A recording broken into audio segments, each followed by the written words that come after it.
मैं वहां तक जानता हूं कि जरीद इस पागलपन की हालत में मारा गया था जो उस बूढ़े यहूदी शोबदाबाज ने इस पर तारी किया था, और वो खुद युहावा को साथ लेकर वहां से निकल भागा था। फिर यूं हुआ, अबू जर्ज ने कहा, अलिफाहिद की पहाड़ियों के अंदर जो बस्तियां आबाद हैं, वहां के रहने वालों ने एक रात किसी औरत की चैख सुने। 3-4 दलेर किस्म के आदमी घोड़ों पर सवार होकर तलवारें और बर्छियां उठाए सर पे दौड़े गए, लेकिन उन्हें वहां कोई औरत नजर ना आई और चैख भी खामोश हो गईं। वो इधर अलिफादेर घूम फिर कर वापस आ गए। ये चैख सहराई लुमड़ियों या किसी भेड़िए की भी हो सकती थी, खालिद ने कहा। भेड़िए और औरत की चीख में बहुत फर्क है, अबू जर्ज ने कहा। लोग उसे किसी मजलूम औरत की चैख समझे थे।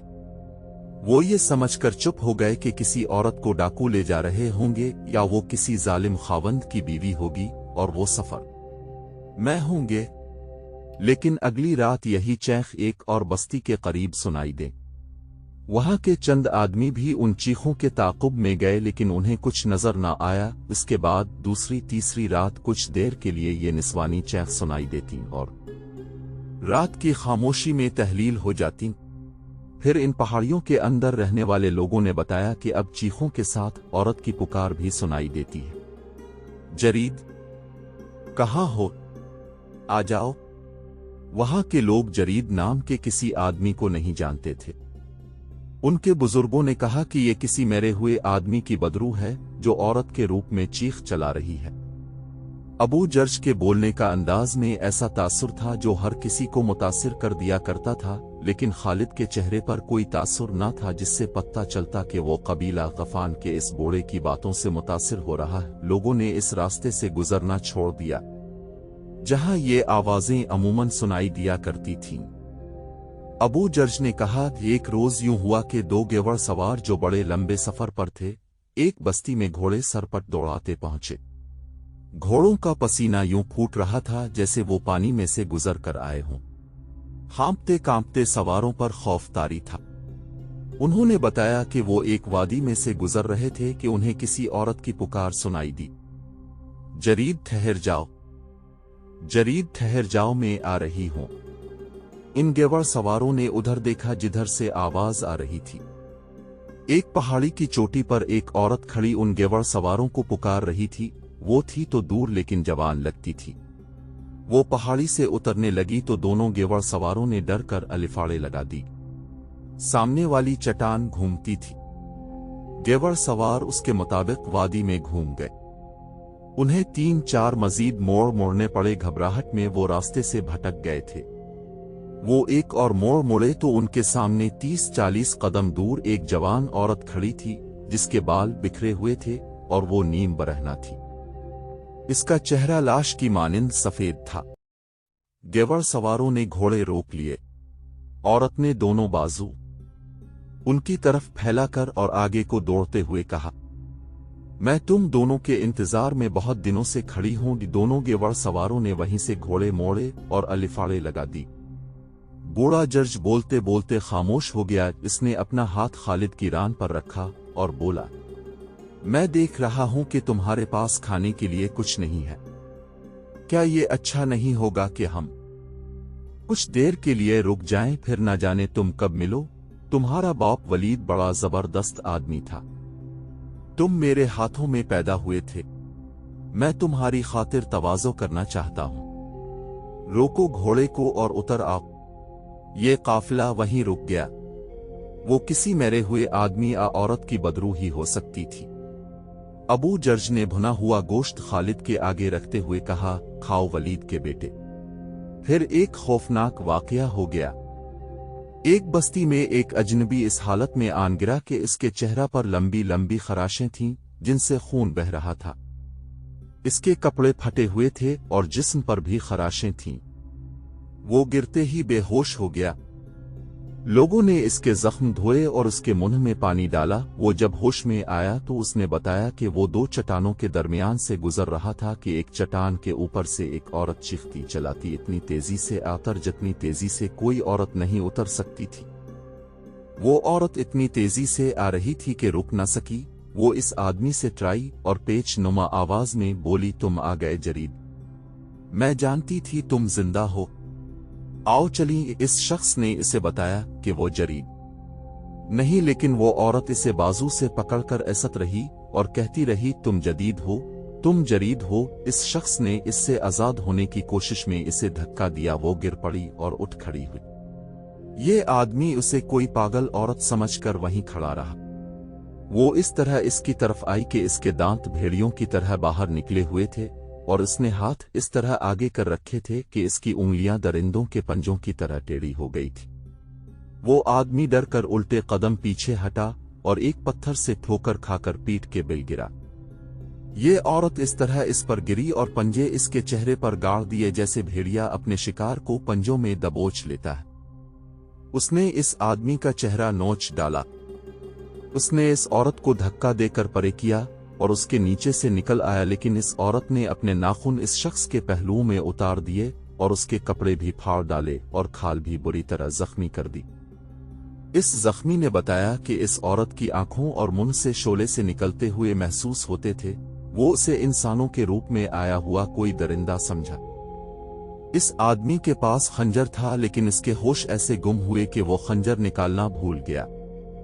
इत्तेफाक से इस आदमी के हाथ में इस औरत के बाल आ गए। उसने बालों को मुट्ठी में लेकर जोर से झटका दिया। वो औरत चट्टान पर गिरी।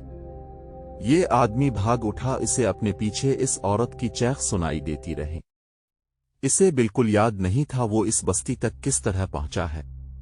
वो उन खराशों की वजह से बेहोश नहीं हुआ था। इस पर दहशत सवार थी। फिर दो मुसाफिरों ने बताया कि उन्होंने रास्ते में एक आदमी की लाश पड़ी देखी है, जिसे किसी दरिंदे ने चीर फाड़ कर हलाक किया होगा। उन्होंने बताया कि इसके कपड़े फटे हुए थे और तमाम जिस्म पर खराशें थीं। इस जगह के करीब जिस जगह इस औरत की मौजूदगी बताई जा सकती थी, छोटी सी एक बस्ती थी। वहां के लोगों ने नकल मकानी का इरादा कर लिया, लेकिन यहूदी जादूगर लैस बिन मोशान पहुंच गया। इसे किसी तरह पता चल गया था कि एक औरत इस इलाके में जरीद जरीद पुकारती और चीखती चलाती रहती है और जो आदमी उसके हाथ आ जाए इसे चीर फाड़ देती है। अबू जर्ज ने खालिद को बाकी कहानी यूं सुनाई। इसे बदरूहों के इल्म के साथ गहरी दिलचस्पी थी और वो लैस बिन मोशान को भी जानता था। जब उसे पता चला कि यहूदी जादूगर वहां पहुंच गया है तो वो भी घोड़े पर सवार हुआ और वहां जा पहुंचा। वो इस बस्ती में जा पहुंचा जहां लैस बिन मोशान आकर ठहरा था। अबू जर्ज बूढ़े लैस बिन मोशान ने उठकर बाजू फैलाते हुए कहा, तुम यहां कैसे आ गए? मैं ये सुन के आया हूं कि तुम इस बदरू पर काबू पाने के लिए आए हो। अबू जर्ज ने इससे बगलगीर होते हुए कहा, क्या मैंने ठीक सुना है कि इस बदरू ने वो जो कुछ भी है 2-3 आदमियों को चीर फाड़ डाला है? वो बदरू नहीं मेरे भाई, लैस बिन मोशान ने ऐसी आवाज में कहा जो मलाल और परेशानी से दबी हुई थी। वो खुदाए हुदा की पकी नाम लेवा एक जवान औरत है। उसने अपनी जवानी, अपना हसन और अपनी जिंदगी यहूदियत के नाम पर वक्फ कर रखी थी। उसका नाम उहावा है। मैंने इसे मक्का में 2-4 मर्तबा देखा था। अबू जर्ज ने कहा, इसके कुछ झूठे सच्चे किस्से भी सुने थे। ये भी सुना था कि उसने कुरैश के एक आदमी जरीद को तुम्हारे पास लाकर मोहम्मद के कत्ल के लिए तैयार किया था। फिर मैंने ये भी सुना था कि तुम और युहावा मुसलमानों के मुहासरे से निकल गए थे और जरीद पीछे रह गया था। अगर युहादा जिंदा है और वो बदरू नहीं तो वो इस हालत तक किस तरह पहुंची है? उसने अपना सब कुछ खुदाए हुदा के नाम पर कुर्बान कर रखा था। लैस बिन मोशान ने कहा, लेकिन वो आखिर इंसान थी, जवान थी, वो जज्बात की कुर्बानी ना दे सकी। उसने जरीद की मोहब्बत को अपनी रूह में उतार लिया था। जरीद पर जितना असर मेरे खास अमल का था, इतना ही युहावा की वालहाना मोहब्बत का था। मैं समझ गया। अबू जर्ज ने कहा, इसे जरीद की मौत ने पागल कर दिया है। क्या तुम्हारा अमल और जादू इस औरत पर नहीं चल सकता था? लैस बिन मोशान ने लंबी आह भरी और बेनूर आंखों से अबू जरीद को टिकटिकी बांध कर देखा और कुछ देर चुप रहने के बाद कहा, मेरा अमल इस पर क्या असर करता? वो मुझे भी चीर फाड़ने को मुझ पर टूट पड़ती थी। मेरा अमल इस सूरत में काम करता कि मैं उसकी आंखों में आंखें डाल सकता और मेरा हाथ थोड़ी देर के लिए इसके माथे पर रहता। जहां तक मैं इस इल्म को समझता हूं, अबू जर्ज ने कहा, वो पहले ही पागल हो चुकी थी और तुम्हें अपना दुश्मन समझने लगी थी, और उसे मेरे खिलाफ दुश्मनी ये थी कि मैं जरीद को मुसलमानों के रहम व करम पर छोड़ आया था। लैस बिन मोशान ने कहा, मैं इसे अपने साथ ला सकता था, लेकिन वो इस हद तक मेरे तलिस्माती इल्म के जेर असर आ चुका था कि हम उसे जबरदस्ती लाते तो शायद मुझे यूहावा को कत्ल कर देता। मैंने इसके जहन में दरिंदगी का ऐसा तासुर पैदा कर दिया था कि वो कत्ल व गारत के सिवा और कुछ सोच ही नहीं सकता था। अगर मैं एक दरख्त की तरफ ये इशारा करके कहता कि ये है मोहम्मद, तो वो तलवार इस दरख्त के तने में उतार देता। मुझे ये तवक्को भी थी कि ये पीछे रह गया तो हो सकता है कि मोहम्मद तक पहुंच जाए और उसे कत्ल कर दे, लेकिन वो खुद कत्ल हो गया। क्या तुम अब यूहावा पर काबू पा सकोगे? अबू जर्ज ने पूछा। मुझे उम्मीद है कि मैं इसे अपने असर में ले आऊंगा। लैस बिन मोशान ने कहा, क्या तुम मुझे इस काम में शरीक कर सकोगे? अबू जर्ज ने पूछा और कहा, मैं कुछ जानना चाहता हूं, कुछ सीखना चाहता हूं। अगर बुढ़ापा तुम्हें चलने दे तो चल लो।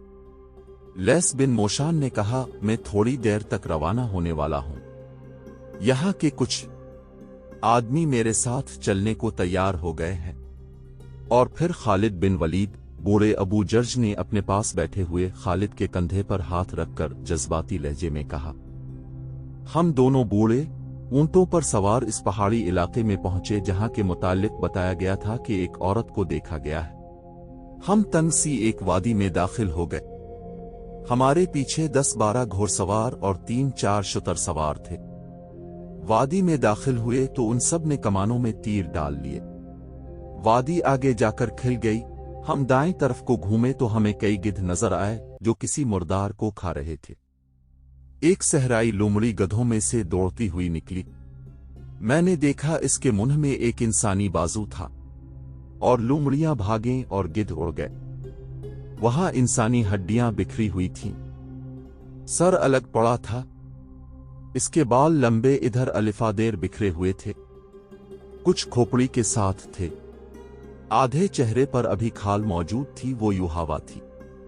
लैस बिन मोशान कुछ देर उसकी बिखरी हुई हड्डियों को और उदे खाई चेहरे को देखता रहा। इसकी आंखों से आंसू बहकर उसकी दूध जैसी दाढ़ी में जज्ब हो गए। हम वहां से आ गए। लैस बिन मोशान और यूहावा ने जरीद को मोहम्मद के कत्ल के लिए तैयार किया था। खालिद ने ऐसे लहजे में कहा जिसमें तंस की हल्की सी झलक भी थी। जरीद मुसलमानों के हाथों कत्ल हुआ और यूहादा का अंजाम तुमने अपनी आंखों से देखा है। क्या तुम समझे नहीं हो अबू जर्ज? हाँ हाँ, बूढ़े अबू जर्ज ने जवाब दिया। लैस बिन मोशान के जादू से मोहम्मद का जादू ज्यादा तेज और ताकतवर है। लोग ठीक कहते हैं कि मोहम्मद के हाथ में जादू है। इस जादू का ही करिश्मा है कि इसके मजहब को लोग मानते ही चले जा रहे हैं। जरीद को कत्ल होना ही था, मेरे बुजुर्ग दोस्त। खालिद ने कहा, इस बदरू के किस्से मदीना में भी पहुंचे होंगे, लेकिन वहां कोई नहीं डरा होगा। मोहम्मद के पैरोकारों ने तस्लीम ही नहीं किया होगा कि ये जिन भूत बदरू है। मोहम्मद के पैरोकारों को डरने की क्या जरूरत है? अबू जर्ज ने कहा, मोहम्मद के जादू ने मदीना के गिर्द हिसार खींचा हुआ है। मोहम्मद को कत्ल नहीं किया जा सकता। वो अहद की लड़ाई में जख्मी हुआ और जिंदा रहा। तुम्हारा और हमारा इतना ज्यादा लश्कर मदीना की ईंट से ईंट बजाने गया तो ऐसी आंधी आई कि हमारा लश्कर तत्तर बुतर होके भागा। दान जंग में मोहम्मद के सामने जो भी गया इसका दिमाग जवाब दे गया। क्या तुम जानते हो खालिद, मोहम्मद के कत्ल की एक और कोशिश नाकाम हो चुकी है। सुना था? खालिद ने कहा, पूरी बात का इल्म नहीं, ये खैबर का वाकया है। अबू जर्ज ने कहा, यहूदियों ने मुकाबला तो किया था लेकिन उन पर मोहम्मद का खौफ पहले ही तारी हो गया था। मैंने सुना था कि जब मुसलमान खैबर के मकाम पर पहुंचे तो यहूदी मुकाबले के लिए निकल आए। इनमें से बाज मोहम्मद को पहचानते थे। किसी ने बुलंद आवाज से कहा कि मोहम्मद भी आया है। फिर किसी और ने चलाकर कहा, मोहम्मद भी आया है। यहूदी लड़ते तो सही, लेकिन उन पर मोहम्मद का खौफ ऐसा सवार हुआ कि उन्होंने हथियार डाल दिए। यहूदियों ने शिकस्त खाई तो उन्होंने रसूल करीम से वफादारी का इजहार करना शुरू कर दिया, और ऐसे मुजाहरे कैसे जिनसे पता चलता था कि मुसलमानों की मोहब्बत से यहूदियों के दिल लबरेज हैं। उन्हीं दिनों जब रसूल करीम खैबर में ही थे, एक हुदिन ने आपको अपने यहाँ खाने पर मदऊ किया। उसने अकीदतमंदी का इजहार ऐसे जज्बाती अंदाज में किया कि रसूल खुदा ने इसे मायूस करना मुनासिब ना समझा। आप उसके घर चले गए। आपके साथ बशर बिन अलबारा थे। वो दिन ज़ैनब बिन्त उल हारिस ने, जो सलाम बिन मशकम की बीवी थी, रसूल खुदा के रास्ते में आंखें बिछाईं और आपको खाना पेश किया। उसने सालम दुम्बा भुना था। उसने रसूल अल्लाह से पूछा कि आपको दुम्बा का कौन सा हिस्सा पसंद है। अपने दस्ती पसंद फरमाई। खुदिन दुम्बा की दस्ती काट लाई और रसूल खुदा और बशर बिन अलबारा के आगे रख दी। बशर बिन अलबारा ने एक बूटी काट कर मुंह में डाल ली। रसूल अकरम ने बूटी मुंह में डाली मगर उगा दी, मत खाना बशर। आपने फरमाया, इस गोश्त में जहर मिला हुआ है। बशर बिन अलबारा बूटी चबा रहे थे। उन्होंने उगा तो दी, लेकिन जहर लुआब दहन के साथ हल्क से उतर चुका था। ए बुदिन, रसूल खुदा ने फरमाया, क्या मैं गलत कह रहा हूं कि तूने इस गोश्त में जहर मिलाया है? बुदिन इनकार नहीं कर सकती थी। इसके जुर्म का सबूत सामने आ गया था। बशर बिन अलबारा हल्क पर हाथ रखकर उठे और चकरा कर गिर पड़े। जहर इतना तेज था कि इसने बशर को फिर उठने ना दिया। वो जहर की तलखी से तड़पे और फौत हो गए। ए मोहम्मद, हुदिन ने बड़ी दिलेरी से एतराफ किया, खुदाए हुदा की कसम, ये मेरा फर्ज था जो मैंने अदा किया था। रसूल अल्लाह ने इस हुदिन और उसके खावंद के कत्ल का हुक्म फरमाया और खैबर के यहूदियों के साथ अपने जो मुशफिकाना रवैया इख्तियार किया था वो उनकी ज़हनियत के मुताबिक बदल डाला। इब्न इसहाक लिखते हैं, मरवान बिन उस्मान ने मुझे बताया था कि रसूल खुदा आखिरी मर्ज में मुब्तला थे। अपने वफात से 2-3 रोज पहले आतम बशर बिन अलबारा को, जब वो आपके पास बैठी थी, फरमाया था, बशर, मैं आज भी अपने जिस्म में इस जहर का असर महसूस कर रहा हूं जो इस हुदिन ने गोश्त में मिलाया था। मैंने गोश्त चबाया नहीं, उगा दिया था, मगर जहर का असर आज तक मौजूद है। इसमें शक व शुबा की गुंजाइश नहीं कि रसूल अल्लाह की आखिरी बीमारी का बाइस यही जहर था।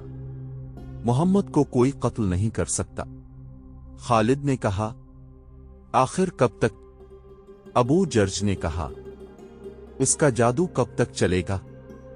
से एक ना एक दिन कत्ल होना है खालिद।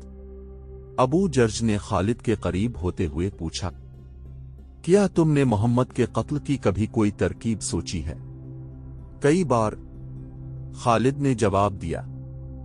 जिस रोज मेरे कबीले ने बदर के मैदान में शिकस्त खाई थी, इस रोज से मोहम्मद को अपने हाथ से कत्ल करने की तरकीब सोच रहा हूं, लेकिन मेरी तरकीब कारगर नहीं हुई। क्या वो तरकीब मुझे बताओगे? क्यों नहीं? खालिद ने जवाब दिया, बड़ी आसान तरकीब है।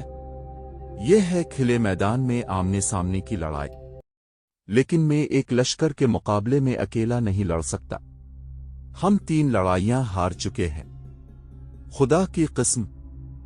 अबू जर्ज ने कहकहा लगाकर कहा, मैंने कभी नहीं सोचा था कि वलीद का बेटा ही वकूफ हो सकता है। मैं यहूदियों जैसी तरकीब की बात कर रहा हूं। मैं धोखे और फरेब की बात कर रहा हूं। मोहम्मद को तुम आमने सामने की लड़ाई में नहीं मार सकते, और तुम उसे फरेबकारी से भी नहीं मार सकते। खालिद ने कहा, फरेब कभी कामयाब नहीं हुआ। बूढ़ा अबू जर्ज खालिद की तरफ झुका और उसके सीने पर उंगली रखकर बोला, किसी और का फरेब नाकाम हो सकता है, यहूदियों का फरेब नाकाम नहीं होगा। इसकी वजह यह है कि फरेबकारी यहूदियों के मजहब में शामिल है। मैं लैस बिन मोशान का दोस्त हूं, कभी उसकी बातें सुनो। वो दानिशमंद है, इसकी जबान में जादू है। वो तुम्हें जबान से मशहूर कर देगा। वो कहता है कि साल लग जाएंगे सदियां गुजर जाएंगी, आखिर फतह यहूदियों की होगी। दुनिया में कामयाब होगा तो सिर्फ फरेब कामयाब होगा। मुसलमान अभी तादाद में थोड़े हैं, इसलिए इनमें इत्तेफाक और इत्तेहाद है। अगर उनकी तादाद बढ़ गई तो यहूदी ऐसे तरीकों से इनमें तफरीका डाल देंगे कि मुसलमान आपस में लड़ते रहेंगे और समझ ना सकेंगे कि ये यहूदियों की कास्तानी है। मोहम्मद उन्हें यकजान रखने के लिए कब तक जिंदा रहेगा? खालिद उठ खड़ा हुआ। अबू जर्ज भी उठ।